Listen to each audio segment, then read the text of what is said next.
వాస్తవాలు. ఇప్పుడు వాటి మీద మళ్ళీ మంథన చేసుకుంటారా అక్కడ?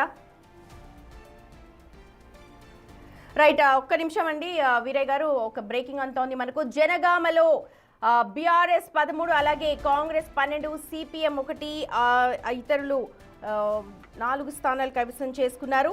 మున్సిపాలిటీ ఎన్నికల్లో జనగామలో ఏ పార్టీకి దక్కని స్పష్టమైన ఆధిక్యం బీఆర్ఎస్ కు దక్కింది. అటు 13 సీట్లను గెలుచుకుంది కాంగ్రెస్, 12, సిపిఎం 1, ఇతరులు 4 గెలుచుకున్నారు. ఇటు మేయర్ సీటును దక్కించుకోవాలంటే 16 మంది మద్దతు అవసరం ఉంటుంది అక్కడ. మరి మేయర్ సీట్ ఏ పార్టీకి అన్నది ఇప్పుడు ఇండిపెండెంట్లు నిర్ణయించే అవకాశం కనిపిస్తోంది. ఎందుకంటే ఇక్కడ కీ ఫ్యాక్టర్ ప్లే చేస్తున్నారు. 4 సీట్లను ఇండిపెండెంట్లు గెలుచుకున్నారు. 16 సీట్లు కావాలి అక్కడ. బీఆర్ఎస్ 13, అలాగే కాంగ్రెస్ 12 గెలుచుకున్నాయి. ఇప్పుడు కీలకంగా మారుతూ ఉన్నారు ఇండిపెండెంట్లు. ఎవరికి మద్దతు ఇస్తే వాళ్ళు అక్కడ మేయర్ పదవిని చేపట్టే అవకాశం కనిపిస్తోంది. జనగామ ఆసక్తికర ఫలితాలు వెలుగు చూశాయి. జనగామలో మొత్తం 30 సీట్లు ఉంటే అక్కడ ఏ పార్టీకి కూడా స్పష్టమైన మెజారిటీ అయితే దక్కలేదు.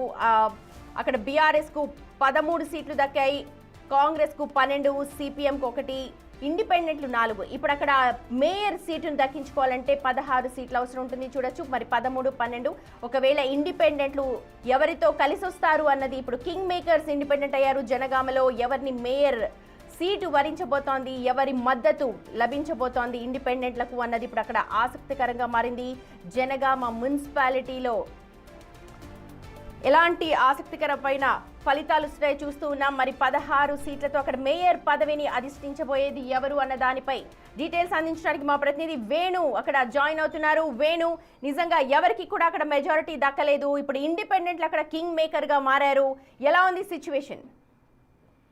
ప్రస్తుతానికైతే జనామాకు సంబంధించినటువంటి సిపిఎం ఒక సీటు గెలిచి సిపిఎం అభ్యర్థి ప్రస్తుతం కాంగ్రెస్ కే సపోర్ట్ ఇచ్చేటువంటి అవకాశం కనిపిస్తా ఉంది. దీంతో జనగామ లోపల 13 వార్డుల్లో కాంగ్రెస్ సంబంధించినటువంటి అభ్యర్థులు, 13 వార్డు లోపల బీఆర్ఎస్ సంబంధించిన అభ్యర్థులు గెలిచినట్లు ఇద్దరు కూడా టై అయింది. అయితే ఈ 4 ఇండిపెండెంట్లే ఇప్పుడు చాలా కీలకం కాబోతున్నారు. మరోవైపు అక్కడ ex officio vote Palla Rajasekhar స్థానిక ఎమ్మెల్యే తన ఓటుతో కలుపుకుంటే బీఆర్ఎస్ కు 14 ఓట్లు అవుతున్నాయి. అయితే దీనికి కౌంటర్ గా ఎంపీ చామల కిరణ్ కూడా ఎక్స్ అఫీషియో ఆ పరకాల జనగామలోనే వేసే అవకాశం ఉంది కాబట్టి ఆ విధంగానే మళ్ళీ ఇద్దరికి కూడా చెరి సమానంగా ఓట్లు అవుతున్నాయి. దీంతో ప్రస్తుతం ఈ యొక్క 4 ఇండిపెండెంట్లే చాలా కీలకం ఉంది. ప్రస్తుతానికి ఇద్దరు ఇండిపెండెంట్లకు సంబంధించినటువంటి అనుచర గణంతో ప్రస్తుతం అధికార పడుతున్న కాంగ్రెస్ నేతలు చర్చలు జరుపుతున్నారు. మరొక ఇద్దరిని ప్రస్తుతం ఒక రహస్య ప్రదేశానికి కాంగ్రెస్ సంబంధించినటువంటి ఇన్ఛార్జ్ తీసుకున్నట్టుగా తెలుస్తుంది. దీంతో అటు కాంగ్రెస్ సంబంధించినటువంటి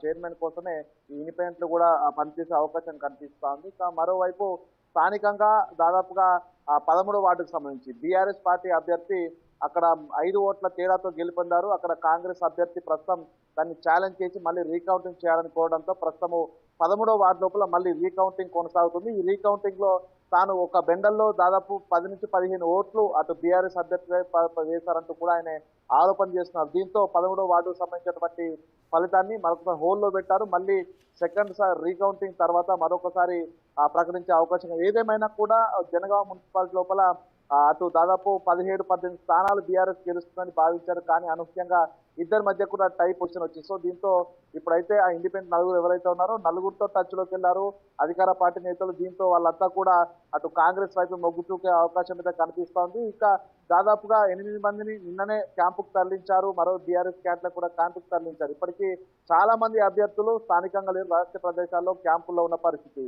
ఈ 4 ఇండిపెండెంట్ల పైనే వీళ్ళంతా కూడా చైర్మన్, వైస్ చైర్మన్ డిపెండ్ అయి ఉంది. దానికి కౌంటర్ ఎక్స్ అఫీషియోగా 2 ఓట్ల ఎంపీకి అధికార పార్టీ ఓటు ఉంది, అదేవిధంగా బీఆర్ఎస్ నుంచి పల్లా ఉంది. కాబట్టి ప్రస్తుతం ఈ 4 ఎవరి వైపు మొగ్గు చూపుతారనేది చాలా కీలకంగా ఉంది. మరో పల్లా కూడా ఈ ఇండిపెండెంట్ సంబంధించిన అనుచర గణంతో కూడా ప్రయత్నాలు చేసినట్టుగా తెలుస్తుంది. సో మొత్తానికి ఈ 4 భవితవ్యం అయితే ఆ యొక్క జనగామ మున్సిపాలిటీలో చైర్మన్, వైస్ చైర్మన్ పదవులు 4 పైనే డిపెండ్ అయిన నేపథ్యం లోపల అధికార పక్షం వాళ్ళను తమ వైపు తిప్పుకుంటుందా, లేకుంటే ప్రతిపక్షంలో ఉన్నటువంటి బీఆర్ఎస్ అక్కడ స్థానిక ఎమ్మెల్యే పల్లా రాజేశ్వర రెడ్డి తన వైపు తిప్పుకుంటారా? సో వాళ్ళ పైనే ఈ 4 పైనే ప్రస్తుతం Jangaon municipality chairman, vice chairman పదవులు అయితే డిపెండ్ అయిన పరిస్థితి. సో దీనిపై సాయంత్రం వరకు అధికారికంగా కూడా పార్టీలో చేరినట్టుగా ప్రకటించినటువంటి పరిస్థితి ఉంది. సో దీనిపై అధికార పార్టీ కొంత ముందంజ వేస్తున్నా కూడా దీనిపై పల్లా కూడా కొంత ముందస్తుగానే చర్యలు చేసుకుని తెలుస్తుంది. సో ఇద్దరి మధ్య ఎవరు గెలుస్తారో, జనగామ మున్సిపాలిటీ ఎవరు కైవసం చేసుకునే ఒక ఉత్కంఠ అయితే ప్రస్తుతం కొనసాగుతూ ఉన్న పరిస్థితి. Right Venu, thank you. మొత్తానికి జనగామ మున్సిపాలిటీని ఎవరు కైవసం చేసుకుంటారు, ప్రస్తుతం దీని మీద సందిగ్ధత నెలకొంది. ఎందుకంటే ఎవరికి కూడా అక్కడ